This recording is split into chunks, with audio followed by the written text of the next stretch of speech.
Hello বন্ধুরা, শুভ বিবাহ ধারাবাহিকের আজকের এপিসোডে দেখানো হয়েছে সকালবেলা ঠাম্মি বাহিরে এসে বলেন, কি হলো, বাড়ির সকলে আজ কোথাও কেউ নেই, বড় বৌমা কোথায় গেলে? এই বলে ঠাম্মি গজননকে প্রণাম করে আর তারপরেই সকলেই চলে আসে আর সবাই মিলে ঠাম্মিকে জন্মদিনের শুভেচ্ছা জানায়। সকলেই বলে হ্যাপি বার্থডে ঠাম্মি, কিন্তু ঠাম্মির এই ইংরেজি আদব কায়দা একদমই পছন্দ নয়। ঠাম্মি বলেন, তোমাদেরকে বলেছি না এইরকম ইংরেজি আদব কায়দায় আমাকে কখনো জন্মদিনের শুভেচ্ছা জানাবে না? তাহলে এগুলো কে করেছে শুনি, কার বুদ্ধিতে এগুলো হয়েছে? তখনই সুধা বলে, ঠাম্মি আমিই করেছি। ঠাম্মি বলেন, তুমি করার আগে কি আমার কাছ থেকে অনুমতি নিয়েছিলে? আমার এই সমস্ত কিছু একদমই পছন্দ নয়। তখনই তেজের মা কাপা কাপা করাই বলেন, তাহলে আপনার কি পছন্দ মা?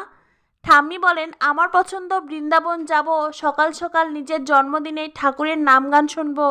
সেখানে তো আবার এইরকম সময় উৎসব লেগে থাকে। এই সংসারে আসার পর থেকে নিজেরাই ইচ্ছেটুকু আমার পূরণ হয়নি, সবসময় সংসারের দায়িত্ব পালন করে গেছি, আর তোমাদেরকে তো কিছুই শেখাতে পারিনি। এই বলে ঠাম্মি ওখান থেকে চলে যেতেই তেজা সুধা মিটমিট করে হাসতে থাকে। তারপরেই সুধা চট করে হ্যাপি বার্থডে লেখাটা সরিয়ে ফেলে। দেখা যায় পিছনে সুধা আগে থেকেই শুভ জন্মদিন লিখে রেখেছিল। এরপরেই দেখা যায় সেখানে কীর্তনের লোকজন চলে আসে আর সকলেই ঠাম্মির চারপাশে ঘুরতে থাকে। সুধাও গান বলে, ভগবানের নাম জপ করে, আর ঠাম্মি তো চোখ বন্ধ করে ভগবানের গানে একেবারে মগ্ন হয়ে যায়। এরপরেই ঠাম্মি চোখ মেলে দেখেন, এ কি, এটা তো বৈষ্ণবী নয়, এ তো চিরকুট।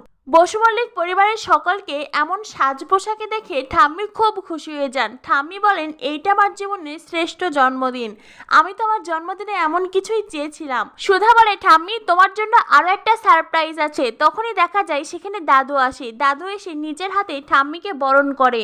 ঠাম্মিও দাদুকে প্রণাম করে। এরপরেই দাদু ঠাম্মিকে শুভেচ্ছা জানায়।